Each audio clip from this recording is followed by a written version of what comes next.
TV Luso-Brasileira Porto Alegre, instalada e funcionando no Instituto Cultural Português, Rua Plácido de Castro, 154, bairro Azenha, Porto Alegre. TV Luso-Brasileira tem como diretor António Soares, que também é presidente da comunidade luso-açoriana ou luso-brasileira do Rio Grande do Sul. E nesta manhã, ou melhor, nesta manhã do 13 de setembro, tivemos a grata satisfação de ser procurados por um jovem poeta que nos veio comunicar, ou falar, ou nos dizer que continua fiel às edições Caravela e também à comunidade luso-brasileira. E ele nos vai falar um bocadinho do que entende e do que quer fazer com a poesia. Gustavo Viana. Gustavo Viana. Muito prazer. Prazer. Parabéns. Eu estava dando uma olhada nos teus poemas. Tu tem publicação aqui desde quando? Desde 2019. 2019. Então, a edição de 2019, 2020, 2021, 2022, 2023, 2024, isso? Isso. Todas as edições tu tem 2 poemas? Sim. Muito bom. Esses poemas, eu estava conversando com o professor, eu acredito que tu é um tipo de característica, isso é bem interessante, viu, pessoal?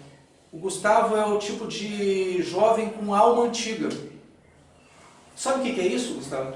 Não, se tu pudesse explicar um pouco. Alma antiga se costuma dizer para aquelas pessoas que já nascem com um talento, com um dom, que sabem para que vieram no mundo, né? Aquelas pessoas que têm uma habilidade que já é intrínseca delas, elas não sabem nem de onde elas adquiriram esse conhecimento, essa expertise, essa experiência, mas é como se fosse de uma vida anterior, é como se fosse de uma vida passada. E tu já traz aquilo de uma maneira tão natural para ti que tu não precisa como de uma aula para fazer aquilo. É algo que é da tua natureza, da tua essência. Os textos que tu escreve não são da tua idade. Tu tem 22, é isso? Sim. 22 anos. Quando a gente lê os teus textos, parece uma pessoa que viveu várias vidas. E como se tu resgatasse aquelas vidas passadas. Então essa é a sensação de quem lê um poema teu. Uma sensação muito agradável de alguém que tem muita experiência de vida, muita bagagem de vida. E o engraçado é que quando a gente pega os teus poemas, tem do lado uma foto tua. Então fica uma coisa assim, não, mas não pode. Tem algo estranho nisso. Por isso a alma antiga. Não sei se tu tem essa sensação, quando tu escreve, tu puxa de alguma coisa, assim, de uma alma. O que tu sente quando tu escreve? Eu acho que desde que eu comecei a escrever, antes mesmo de eu ter começado a escrever, desde pequeno, algo que sempre teve dentro de mim é isso de querer contar uma história, sabe? De realmente querer criar algo, de meio que imaginar as coisas. E eu acho que com o passar da minha vida, quando eu era pequeno, eu gostava muito de desenhar e com isso assim, criando histórias, e isso foi se desenvolvendo. E quando eu ainda era adolescente, então, meio que eu entrei mais nesse mundo da escrita e assim eu comecei então a encontrar um tipo de arte que antes eu não tinha tanto contato, sabe? E tu cria personagens dentro de ti mesmo? É como se todo poema meu, ele não precisasse ser especialmente sobre mim ou sobre uma experiência que eu vivi, sabe? Eu acho que sempre foi algo que eu sempre gostei de ter muito livre, isso de criar histórias com os meus poemas, criar personagens e situações que não necessariamente eu já vivi elas ou eu já senti aquilo, sabe? Mas realmente tentar contar isso de uma forma que fizesse sentido na minha cabeça. Então acho que sempre foi isso que eu busquei bastante ali nos meus textos. Essas ideias de personagens que tu cria personagens com idades diferentes e com até sexos diferentes, personagens assim, tu cria um personagem feminino e tu pensa na hora de escrever como aquela menina, aquele personagem feminino pensaria, ou como um idoso pensaria, ou como uma criança pensaria, é isso? Sim, eu tento meio que me basear, me botar assim na pele de outra pessoa que não necessariamente tem alguma coisa a ver comigo. Como, por exemplo, eu tenho um poema que o título dele é Casamento. E ele é um poema que fala sobre um homem que ele está indo no casamento como convidado de uma mulher que ele amou durante a vida toda. E não é uma situação que eu vivi, sabe? Até porque eu sou muito novo, então não é como se eu tivesse vivido uma vida inteira apaixonado por alguém e eu fui agora convidado, então, para o casamento dessa pessoa. Então, é uma história completamente criada, né? Uma história, assim, imaginária, vamos dizer assim, minha. E meio que eu tento criar muitos poemas que eles se encaixam também nesse padrão, sabe? De ser algo que vai diferente do meu gênero, vai diferente da minha idade, diferente das situações que eu vivi na minha vida. Tu disse que desenha também? Sim, eu gostava bastante de desenhar quando era pequeno. Hoje em dia eu não tenho mais tanto contato, mas é algo que, querendo ou não, ali tem às vezes muita proximidade com a escrita também, né? Porque da mesma forma com a escrita, com os desenhos tu também consegue criar histórias e criar crônicas, assim. Pois é, eu estava pensando, daqui a pouco tu é um desses escritores que faz obras de ficção, alguma coisa assim. Tu pode escrever, claro que tu pode ilustrar suas próprias obras amanhã depois, mas a tua intenção, por exemplo, fazer revistinha, gibi, alguma coisa assim? Eu acho que quando eu era pequeno era algo que fazia mais sentido na minha cabeça, assim, por assistir muitos desenhos e tudo mais, eu acho que as principais histórias assim que eu criava eram muito de criar personagens, assim, super-heróis, e eu acho que conforme eu fui crescendo, eu fui percebendo que essas histórias e personagens que eu criava, eles não precisavam ser super-heróis, não precisavam ser pessoas com superpoderes, coisas inimagináveis, e podiam ser muito bem apenas pessoas, sabe, que vivem vidas e situações, e muitas vezes isso já é incrível o suficiente, sabe?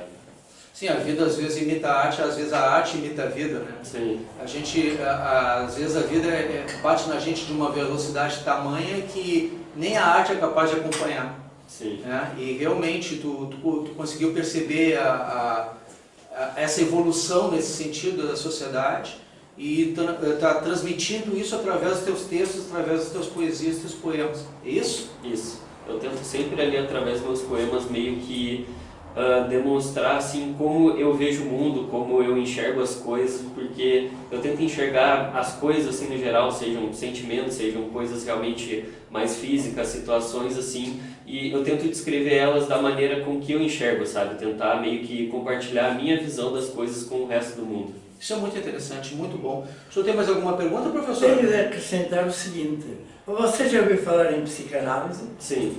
É. E os seus poemas, se forem psicanalizados, sabe o que a gente vai encontrar? Não sei dizer. Como você disse. A nossa alma antiga vai corresponder às fantasias primigênias. Uhum. Mas não é preciso, vai corresponder, mas estas fantasias, este mundo, como é que você criou? A gente tomar um poema, meia dúzia de poemas, a gente faz a análise psicanalítica ou psicoliterária e vai encontrar sempre mais ou menos a mesma fantasia que o traumatizou. Uhum. Você, quando era pequeno, né, lembra-se de alguma coisa? Como é que a sua mãe pegava em si no colo ou não? Tinha alguma recordação do modo como a sua mãe pegava em si no colo ou não? Muito pouco, assim, sinceramente, Tem? hoje em dia tenho. Já começou a primeira confirmação. Você, quando era pequeno, lembra-se do seu pai? Quem foi que o levou à escola, o pai ou a mãe? Normalmente Ou foi a Pedro? Normalmente era a mãe que me levava ali de bicicleta, mas o pai também levava às vezes. Mas era mais a mãe que levava? E a sua irmã também era a mãe que levava? Sim. Né? Quando você era pequenino, que comida você rejeitava?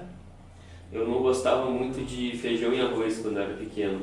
Você não era por causa da comida ou era porque a comida não era entregue pela mãe? Talvez porque não era entregue pela mãe, porque a mãe estava trabalhando, então era mais a avó que cuidava. Confirmado que realmente você chamou a alma antiga, podia chamar outros nomes. Na realidade, ele está traumatizado pelas fantasias inconscientes ou psicodinâmicas, não é? Esse traumatizado não quer dizer que seja pecado. O traumatizado é que lhe gerou essa antiga. Entendo. Talvez pelo contato maior com a avó, é isso? Não foi a mãe que recolheu. A A criança, avó que dava alimento para ele. quem modela uma criança é o colo da mãe. Eu colo. Pelos 3 meses a mãe é que modela, seja lá como for. Quando a gente analisa uma pessoa e pergunta à mãe indiretamente, olha, você gostava muito da sua filhinha? Pois, claro, única filha. E quando ela estava com ela ao colo, e você, a menina muito bem preparada, com fitas no cabelo, entrou ao pai, perguntou o que é que o pai fazia. Por esta resposta, você conhece logo. Bom, a minha filha adora o meu colo, quem cuida mais dela sou eu, então vai ter traumas de infância, com certeza. Pode não ser. Vai ter muito trauma de infância. Agora vamos ver, agora o que pode gerar daqui, se ela fosse poeta, ela escrevia isso nos poemas inevitavelmente. Dona Aurora vai Agora não escrever. digo o resto, porque você está a avançar numa interpretação que é reservada, né? O resto é comigo. Tá Se bom. isso cria o trauma. Portanto, essa alma antiga, quando a criança gera a primeira fantasia, criou a psique. O homem nasce sem alma. A partir dos 3 meses, o primeiro vínculo que tiver, ou é no colo da mãe, ou é em função do pai, esse é o que marcou. Eu fosse analisado, veio ser entrevistado e foi analisado. Se quiser uma confirmação, conta este exemplo. Você coloca uma galinha aqui com 10 pintinhos, outra galinha ali com 10 pintinhos. Um grupo de pintinhos, quando os pintinhos tinham 4 dias, você entra onde está a galinha com os pintinhos, acaricia os pintinhos, bate palmas, etc. Esses pintinhos ficam sendo seus filhos. Mais tarde, junto aos pintinhos numa sala, desde a primeira galinha, desde a segunda galinha, você está ali, bate palmas, sai os pintinhos da galinha, vão atrás de si. Criou a psique da galinha. Vínculo emocional. Portanto, o colo da mãe é que modela. E depois vem a interferência do pai. Ou continua ou corta. Portanto, você realmente tem fixações do tempo do colo da mãe. Viu? Aprendeu? Então, eu também aprendi. Antônio Soares também.